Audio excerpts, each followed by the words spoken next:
Solidarity. Solidarity. Oh, yay. Black Uhuru Solidarity here on Democracy Now!, democracynow.org, The War and Peace Report. I'm Amy Goodman. As we turn now to the issue of money in the 2008 race, the Washington Post reporting today the record-shattering $150 million in donations Barack Obama raised in September represents a part of his financial advantage over John McCain. The Post reports newly released campaign finance records show that Obama and the Democratic Party committees supporting his campaign had $164 million remaining as they entered the final weeks of the presidential race, compared to the $132 million available for McCain and the Republican Party. The advantage is compounded by Obama's ability to continue to raise money through the election because he decided not to participate in the federal financing program. Obama's the first presidential candidate to opt out of the government financing system since its establishment in 1976. While there's been a lot of talk about the number of small internet donations Obama's received, the Post reports a review of his FEC filings reveals only a quarter of the $600 million he's raised has come from donors who made contributions of $200 or less. That's slightly less as a percentage than President Bush raised in small donations during his 2004 race. Meanwhile, the New York Times reports Obama's days away from breaking the advertising spending record set by Bush 4 years ago. Obama spent nearly $188 million on advertising in the general election. John McCain spent $91 million. Bill Buzenberg joins us now, Executive Director of the Center for Public Integrity, where he heads up the group's Buying of the President project. Welcome to Democracy Now! Thank you. Glad to be here. It's great to have you with us. Can you talk about whether campaign finance reform is dead and what exactly is happening in this campaign, the records that are being broken, Bill? We've never seen as much money in any presidential campaign as this one. Of course, you could say that every year, every 4 years. So multi-billion dollars we're talking about. It's huge. But there's something very different. Obama, yes, has raised, I think the figure the Post had a little low. I calculate more like $260 million from individuals giving less than $200. So he has raised, yes, something like $600 million, a lot of it from these small contributors. So it's something we have never seen before. If you go back, Bill Bradley, 8 years ago in 2000, started raising money on the Internet. Remember Howard Dean raised something like $41 million on the Internet. This is way above anything anybody ever thought would happen, and he's been very, very successful at it. There are some concerns, though. He's also raising money from those same major bundlers. Tremendous amounts of money are coming from bundlers who put together $50,000, $100,000, even up to $500,000. So it isn't true that it's all small money. It's a combination. He has been able to maximize both small and effectively large contributors. Bill Buzenberg is Executive Director of the Center for Public Integrity. Is campaign finance reform dead? I think we are seeing it will be dead, completely dead, next time around if there's not major reform. John Kerry was reminding us and warning us about this in 2004. Remember, he took money from the public financing system both for the primary and for the general, and didn't have enough money in the general to respond to some of the swift boat things because of that. So clearly it was on its last legs.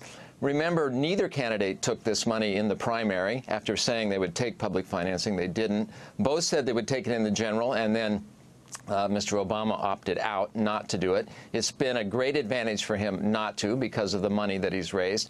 But next time around, can you imagine any candidate sticking with the public financing system at the level that it's at? John McCain gets $84 million for his entire campaign for the general election. That's what he can spend. Mr. Obama is spending much, much more than that. You know, I was watching Newt Gingrich on television saying this is what he's been saying to the Republicans for a long time. You know, the whole story of the McCain-Feingold campaign finance bill that, of course, he was against. And he said, finally, Republicans and Democrats will understand now. And he was saying this is a good thing, that it's over. And Barack Obama's fundraising has convinced all of this. I think it's over unless there is some major reform. And in truth, it's, you know, sometime we have to look at the money going into the advertising and, you know, just look at what they do in England when they have actually free airtime for candidates running for office. We're spending so much money into advertising, which is wonderful for all the networks and all the local television stations, and they're thrilled to have a presidential campaign spending this much money. But at some time, we have to get a hold of this. We are allowing not just individuals, but all of these special interests to pour tons of money into a campaign. What about that, Bill? You know, I mean, we're not seeing very much conversation about this on the networks, about this amount of money that's going in, because it's going to them. It's going to them. You'll never see them comment on it. I do know that every local television station I've ever been to, I ask them, well, how do you do in election years? And they say, oh, we buy all new cameras, we buy new sets. You know, it's tremendous. It's a huge benefit to us. The commercial broadcasters are cleaning up this year like never before, and you will never hear them questioning this system that allows so much money to come, in fact, to them. What about this? The New York Times analyzing donors who wrote checks of $25,000 or more to the candidates' main joint fundraising committees. This very serious issue that they're saying both Obama and McCain have managed to skirt campaign finance laws. The biggest portion of the money coming from the securities and investments industry, including executives that vary at the big firms like Bear Stearns, Lehman, AIG, all involved in scandal now. Well, we've set up, both campaigns have set up committees on the side to allow essentially more money and to give really a lot of money. We're talking $30, $40, $50, $60, $70,000 a contributor can put into these victory funds or fund for change. Both campaigns have these. This is $300 million has been raised in this way. And you're right, most of that money is coming from the securities and investment industry. You know, this ought to tell people this is a very worrisome process going on right now. There are, other money coming in. Lawyers in the case of Obama.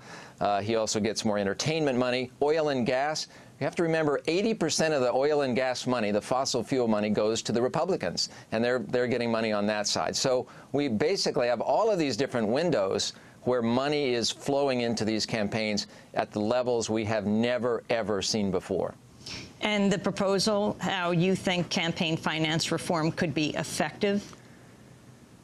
I'm not here to advocate some solution, but I do know that there has to be, we have to have the parties, and of course the parties have not been willing to do this because they feel they will have an advantage next time, and they want to keep that window, that possible advantage open.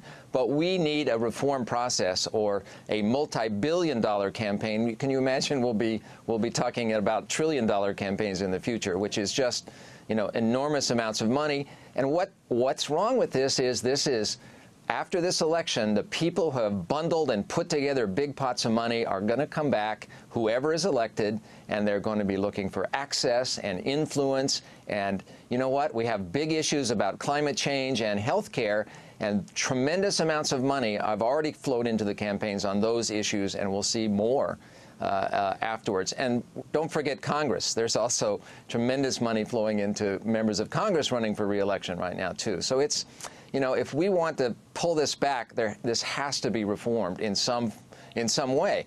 I love a system where, you could give $200 or less, or you could take as many $100 donations from individuals as you'd like. And that's a big part of Obama's campaign, and it's been a great advantage to him. But just remember, it's also big money as well as this small money. And he gets much more small money than McCain does, but both of them are taking large amounts of money to these special committees for change, which are joint committees made up of the party, and they say, well, the money goes to the states, therefore it's not really going to the candidate, it goes to field offices, but in truth, it's helping both campaigns tremendously. Bill Buzenberg, I want to thank you for being with us, Executive Director of the Center for Public Integrity. As we wrap in on Guantanamo, the U.S.